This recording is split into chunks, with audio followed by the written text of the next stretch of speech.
শালবনীতে আক্রান্ত বিজেপি নেতা বিজেপি মন্ডল সভাপতির উপর হামলার অভিযোগ। তৃণমূল কংগ্রেসের বিরুদ্ধে এই হামলার অভিযোগ করা হচ্ছে। শালবনীর 7 পার্টিতে হামলার অভিযোগ। শালবনীতে আক্রান্ত বিজেপি নেতা বিজেপির অভিযোগ তৃণমূল কংগ্রেসের বিরুদ্ধে। বিজেপির মন্ডল সভাপতির উপর হামলার অভিযোগ। তৃণমূল কংগ্রেসের বিরুদ্ধে এই হামলার অভিযোগ করা হচ্ছে।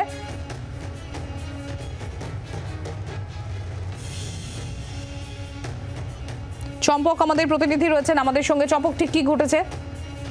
দেখো, এরা অভিযোগ করছে বিজেপি যে সকালে যখন তাদের মন্ডল সভাপতি শালবনী 7 পার্টি এলাকায় যখন বেরিয়েছিল তাকে ঘিরে ধরে তৃণমূল রাজনীতি গুন্ডারা তাকে কিন্তু বেধড়ক মারধর করা হয়।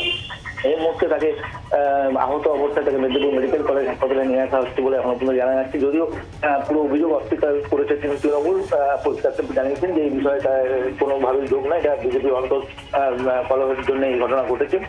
তবে বিজেপির অভিযোগ এইভাবেই তিনি সন্ত্রাস সৃষ্টি করে ভোটে যত বেলা বাড়তে শুরু করেছে এইভাবেই তারা ভোট করাতে চাইছে এবং মারধর করে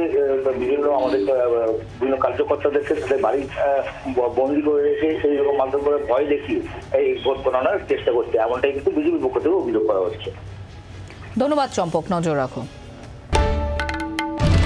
বাংলার আওয়াজ, বাঙালির আবেগ, জি 24 ঘন্টা।